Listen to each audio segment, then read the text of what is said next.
just testing my theory that it's about the viscosity of the gel polish, whether or not you can do the baby boomer nails with an ombre brush. This time I'm using Light Elegance P+. And as always, colors and tools will be listed in the caption below.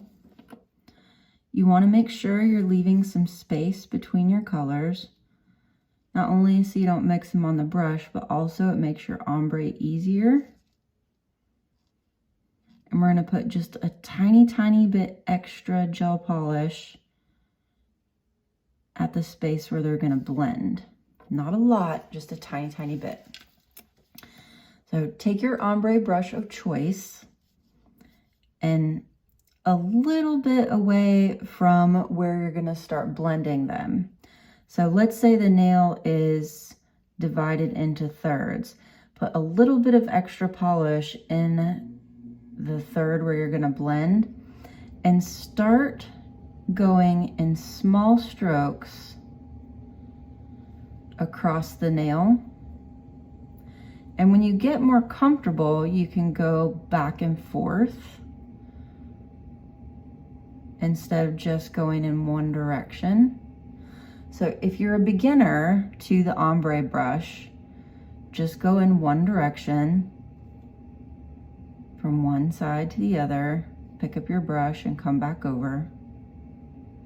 If you're an experienced user with the ombre brush, it's faster to just go side to side. The trick to the successful ombre with the ombre brush, whew, that's a mouthful, is small strokes. When you start getting the bigger strokes, you don't get as nice of a blend.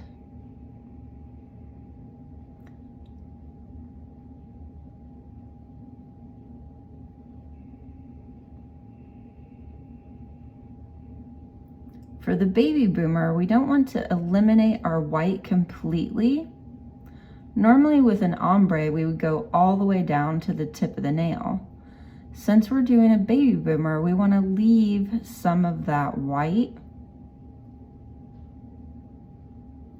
So we're going to go almost to the tip, but not quite.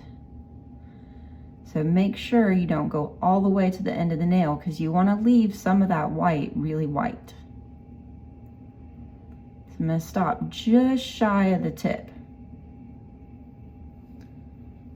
And you'll notice that it's not quite perfectly blended the way that it would be if you had done this with a hard gel or a liquid and powder, the way that they get that nice, perfect ombre look.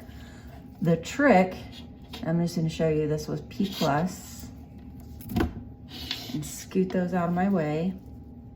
The trick is to flip your ombre brush around and ombre it backwards now.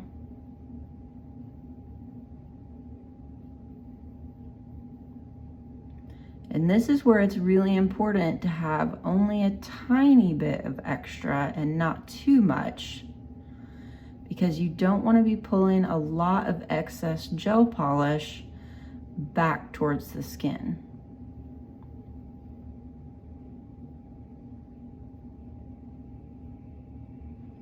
So by just having a tiny bit extra, you just have enough to create the blend, but not so much that you're going to create a ridge of gel polish at the back that they could pick at. So I really applied it almost excessively thin at the back and only put a little bit of extra gel polish down near where it was going to blend, so that when I flipped it around to do this and start pulling that excess back, see how I'm running out of excess? And there I just ran out of excess for the blend. But that's okay because my color is all blended. I'll come up a little closer for you. And keep in mind, with gel polish, we generally apply 2 layers of color. So it's okay that we don't have complete opaque coloring yet. It's gonna be a little semi-sheer because we normally apply 2 layers of color, right? So let's go ahead and cure this first layer, and then we'll apply our second layer the same way that we applied the first layer to get our finished look. Apply the second layer just like you applied the first. Make sure you're keeping it nice and thin at the back, near the skin. And just leave that tiny bit extra up at the front where you're gonna blend. Make sure you're still leaving that margin between the 2 colors.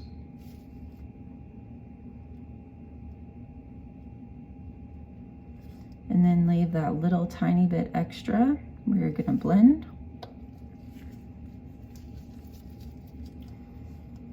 Start your brush where you left the extra with small strokes. If you're comfortable, you can go back and forth. If you're a beginner, you can just go from one side to the other.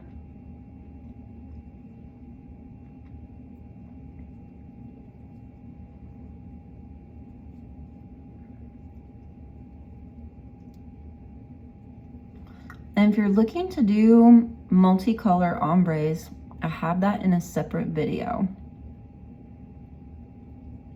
Just take a look at my video lists.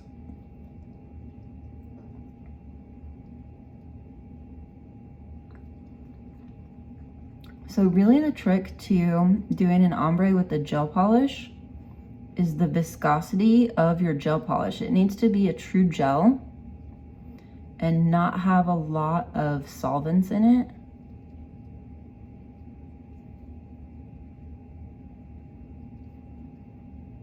And have a nice creamy viscosity.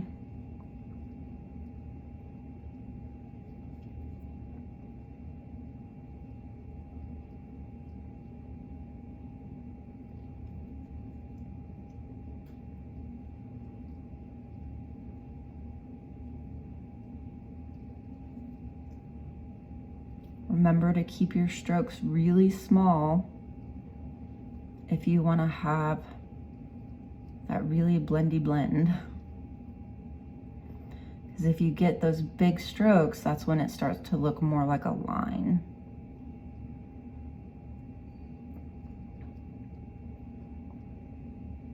And don't go too far down into your white. Clean your brush off. Flip your brush around. Start your small strokes again and pull your white up. And your ratio of how much white to how much pink is going to be personal preference of you or your client. There's no right or wrong. It's completely personal preference. Some people like more white in their baby boomer look, and some people like more pink in their baby boomer look. And the name simply comes from the generation of the age of the client that started requesting the look the most. It's simply a pink and white ombre.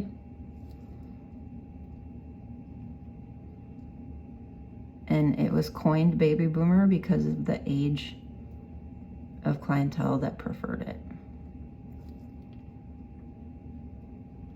And remember to keep it thin back here and to not go all the way back. If you should have some excess going back here, just pull your brush around and pull that excess down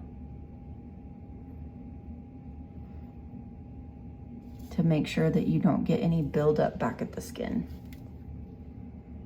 And see how that just smoothly transitions and looks just like you had done it with a gel or liquid and powder. It blends really nicely. You're ready to cure that in your light and then top coat it just like you normally would with your gel polish. I hope this helps you with your baby boomer look now that you can do that with gel polish. Leave a comment in the comments below. I would love for you to subscribe or join the channel. Thanks and happy ombres.